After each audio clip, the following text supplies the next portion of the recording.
অধ্যকার আল মিসবাহ মাতৃভাষা কর্তৃক আয়োজিত আজকের এই বক্তৃতা সেমিনারে সম্মানিত সভাপতি ও মহামান্য পরিচালক ও সুযোগ্য বিচারক মণ্ডলী ও আমার সামনে উপবিষ্ট সবুজ বাংলার দূর দূরান্ত থেকে এক জাক ইলমে বিভাগের ছাত্র ভাইরা, সকলকে জানাচ্ছি আমার অন্তঃস্থল থেকে আন্তরিক শুভেচ্ছা ও মুবারকবাদ। প্রিয় উপস্থিতি, আজকে আমার নির্ধারিত বিষয়বস্তু হচ্ছে মহান আল্লাহ তাআলার পরিচয়।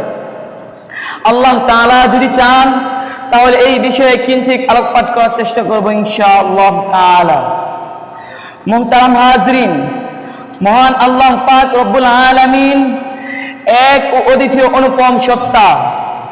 যদি জিজ্ঞেস করা হয় এই আসমান কে সৃষ্টি করেছেন, এই জমিন কে বিছিয়েছেন, সাগর মহাসাগর কে প্রবাহিত করেছেন, সুউচ্চ পাহাড় পর্বত কে স্থাপন করেছেন, সবুজ বৃক্ষের সারি কে সাজিয়েছেন, চাঁদের বুকের জ্যোৎস্না কে ঢেলে দিয়েছেন, সকলের উদ্দীপ্ত জবাব দিতে হবে এক অদ্বিতীয় মহান আল্লাহ তাআলা। এমনকি সত্য সন্ধানী বিজ্ঞানীরাও সরল স্বীকারোক্তি দিচ্ছেন আল্লাহ ইজ আওয়ার ক্রিয়েটর, আল্লাহ আমাদের সৃষ্টিকর্তা, আল্লাহ ইজ অলমাইটি, আল্লাহ সর্বশক্তিমান। পশ্চিমা গবেষক ডাক্তার বিজ্ঞানীরা আরো অগ্রসর হয়ে বলেছেন আল্লাহ ইজ প্রেজেন্ট এভরিহোয়ার, আল্লাহ সর্বত্র বিরাজমান। পবিত্র কোরআনে ইরশাদ হয়েছে ওয়াহুয়াল আজিজুল হাকিম, তিনি শক্তিধর মহাপ্রজ্ঞাময়। লাহুল আসমাউল হুসনা, লাহু মুলকুস সামাওয়াতি ওয়াল আরদ, নভমণ্ডল ও ভূমণ্ডলের রাজত্ব তারই, আসমান ও জমিনের একচ্ছত্র অধিপতি তিনি।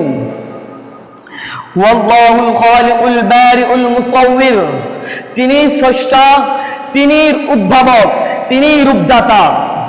লাহুল আসমাউল হুসনা, আর সমস্ত উত্তম নাম সমূহ তারই জন্য।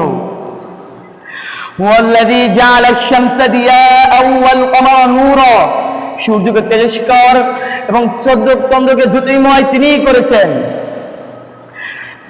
তার প্রতি অকাট্য বিশ্বাসের বলে বলিয়ান হতে হবে। তাই কবির ভাষায় বলতে ইচ্ছে করে আজ भी हो जो इब्राहिम का ईमान पैदा, आज कर सकती है अंदाजे गुलिस्ता पैदा।